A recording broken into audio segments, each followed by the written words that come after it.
你在殡仪馆是管事儿的吗？谈不上，我只是遗体整容师。那你告诉我，只火化一条腿怎么收费啊？这是个挺少见的问题。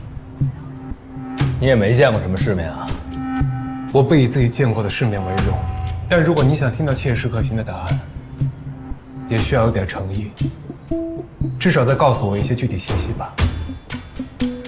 我之所以避开这边的殡仪馆，就是不想让家人知道，麻烦。所以你也不用问我那么多了，就直接告诉我，是单烧一条腿贵，还是烧我整个人贵？我盘算一下性价比。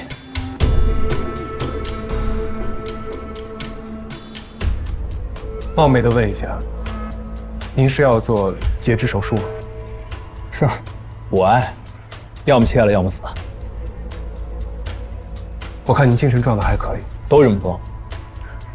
说还年轻，也不缺钱，只要能把命保住，缺条腿不影响什么。那他们说的不对，还是会有影响。我认识一个截肢的姑娘，花了好些年，才把日子给过明白。但她现在确实过得挺好的，事业有成，活蹦乱跳。残腿完全不影响她的乐观与可爱。她过得好不好和我没关系，你直接告诉我价就行了。您从刚才开始就一直在提钱，也许钱在你的生命中确实很重要，但恕我直言，我并不觉得价格能决定一个人的价值。你说都活到我这份上了，还说那些虚的干嘛呀？啊，其实我也知道，问你们也是白问，我也想明白了。实在不行呢，我就找一个没人的桥往下一跳，一了百了，再也不给任何人添麻烦。这你说的又不对了。如果您真想从桥上跳下去，首先是给政府部门添麻烦。您选择的桥也很重要。就拿我家乡的南平大桥举例，如果人被冲到了上游，尸体归您负正管；如果被冲到了下游，尸体归吉安正管。如果刚好被冲到了中间，两个镇还得开会掐架，特别麻烦。你这人还挺逗。倒是很少有人夸我这一点。我知道你很不容易，也绝对谈不上感同身受。但我想告诉你，每个人都有厌倦生命的时刻，原因可大可小，但痛苦的重量却是一样。包括你，包括我。蒙我的吧？啊？你这看着才叫好模好样的。在死亡面前，每个人都一样。有些家属总想用一些特殊的棺木、奇特的骨灰盒，或者是昂贵的墓碑来证明逝者与众不同，但其实这些都只是幻想。一旦死亡，人和人之间就没有任何的区别了，只有拼尽全力的活着，才能证明我们的独一无二。就像我跟你提到的那个残疾姑娘一样。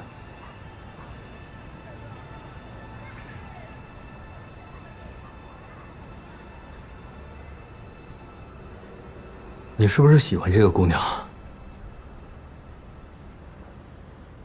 未来10年，进口替代依然是中国医疗器械发展的主旋律。目前我们所面临的问题依然是上下游产业链不协同，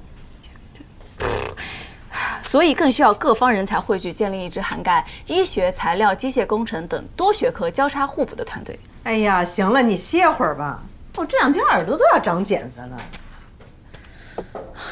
你这是要干嘛去啊？联合国请你去演讲去啊？这个机会对我来说不亚于联合国的邀请。你记得我之前跟你说的我那前领导黄小姐吗？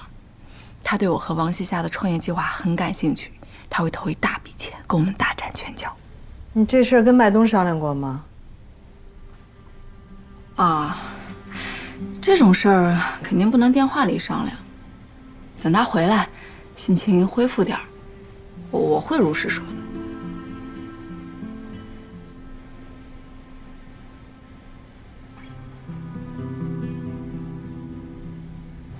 嘛盯着我呀？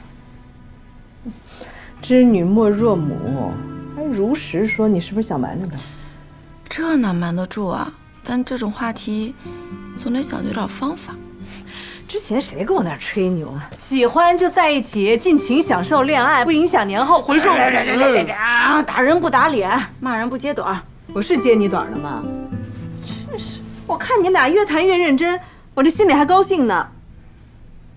越认真越为难，这蜜月期呢就得异地了。我看人家未必愿意跟你异，他说不异就不异啊？难道他要跟我分手不成？你们俩又没领证，你还能强迫人家跟你异？反正我不会放手的，大不了先找盟友，曲线救国。祝你好运。东子这眼睛啊，上次得结膜炎还是他爸妈离婚的时候呢。他都没跟我说。你就装不知道吧。他这阵子啊，肯定没少哭。来赏花的不说这个了。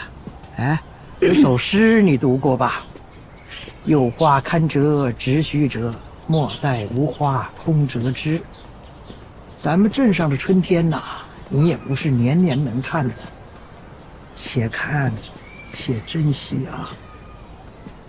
奶奶，我听出来了，您话里有话。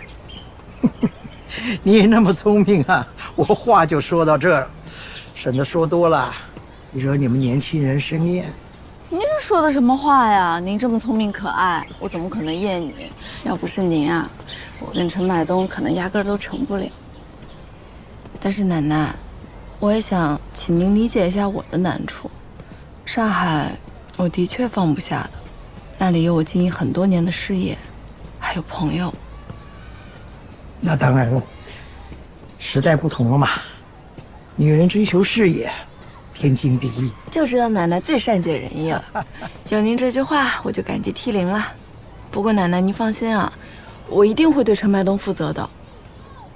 虽然目前我还没有想到一个两全其美的办法，但是我相信日后一定会找到的。奶奶信你，但是你也得给奶奶一句准话。你跟麦东到底是只想谈一场恋爱呢，还是考虑过结婚呢？其实我之前想的比较简单，我觉得喜欢就在一起啊，分手了没准还能当朋友。但是奶奶，我现在很确定，我未来的生活里必须要有他。有你这句话，我也感激涕零啊。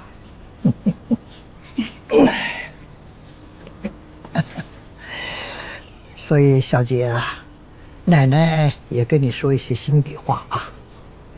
我觉着吧，碰到了对的人，还是要结婚。不是奶奶老土啊，也不是想催着你们生孩子，就是觉得吧，这男人跟女人呐，如果图一时之快，厮混呐、同居呀、是省事儿，分开的时候也省了很多的麻烦。但是这种一点痕迹都不留下来的关系，不会让人长进。虽然说经营婚姻或者离婚代价很大，甚至于肯定会留下一些不愉快的经历，但这本身就是意义。人这一辈子要能认真的受伤，认真的服输，这辈子就没白活。奶奶年轻的时候就因为自己的这个臭脾气啊，没少跟人摩擦。以前呐，巴不得能够通通都忘掉。可是林奶奶走了以后，我就靠回忆活着了。不只想她，也想那些伤害过我或者被我伤害过的朋友。小姐啊，百般滋味，这才叫人生。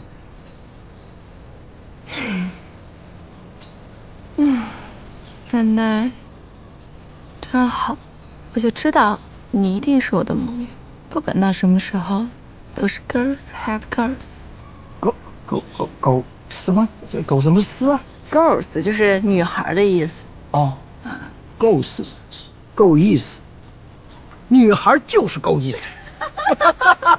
对，够意思。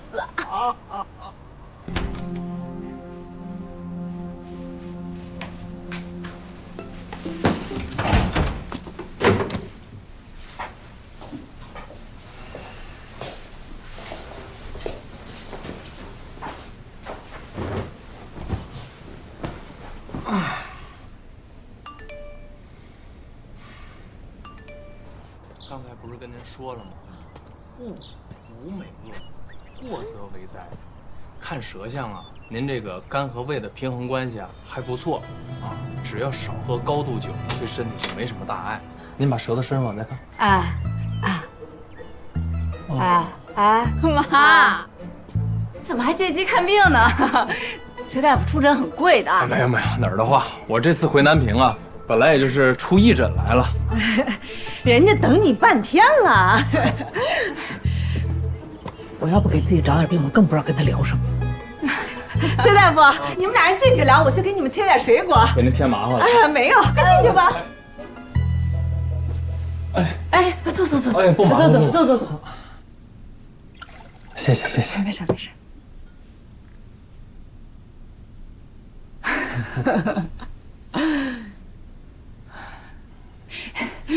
崔哥，你突然来，西夏也没给我打招呼。我没跟西夏说啊，是不是唐突了？不，没这个意思。啊，你放心啊，阿姨身体啊，什么事儿都没有。我要是不给她找点小毛病啊，我俩更没得聊了。那崔哥，您是有什么事儿吗？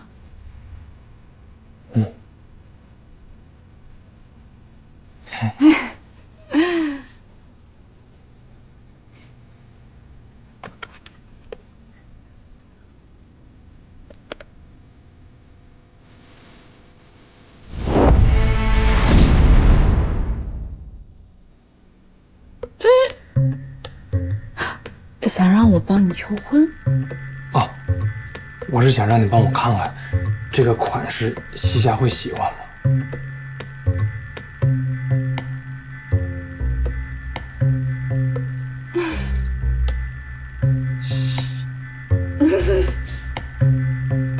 这我也不敢替他做主啊。你说要是衣服鞋子，我还有把握；戒指这事儿吧，你还是得问一下本人。其实啊，我这就是旁敲侧击问过他的喜好才定。那很好啊，那你也不用再跟我确认了。但我不确认的是，他想不想结婚？西夏大概从6岁起就开始幻想自己的婚礼了。放在嘴边是一回事，那真正进入婚姻又是另一回事。我最近常想吧，你说像你们这种独立女性啊，究竟为什么需要婚姻？你说男人占地方，还邋遢，更何况我还是个二婚，究竟具备了什么不可替代性？我又能给他带来什么？崔哥，你能这么想已经很少见了。正因为我和西夏是现代女性，所以习惯了被误读。其实我们并不排斥婚姻，也不觉得丁克就一定洋气。关键是对的时间，对的人。既然我们已经到30岁了，就更要过自己想要的人生，也能为自己的决定负责任。所以，你不用替我们恐婚恐育。明白了，谢谢啊，庄姐，你放心，我会对西夏好的。我知道。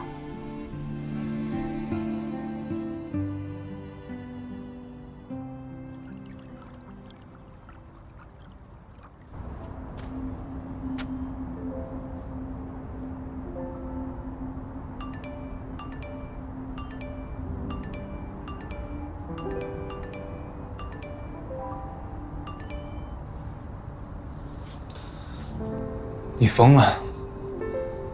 我一直补觉来着，没看手机。我也想你。明天见吧。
崔哥啊，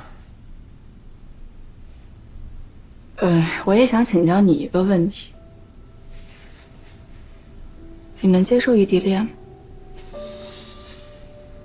说实话吗？当然。如果已经结婚了，那没办法，只能克服。但如果还有选择，却不愿意。为什么呢？因为我已经不是毛头小伙子了，我非常清楚时间和距离一定会消磨感情，不想赌人性。更现实点来说吧，我需要的是实实在在的一日三餐、同床共枕。你说把感情寄托在微信、电话上，反正对于成年男人来说，没有任何意义。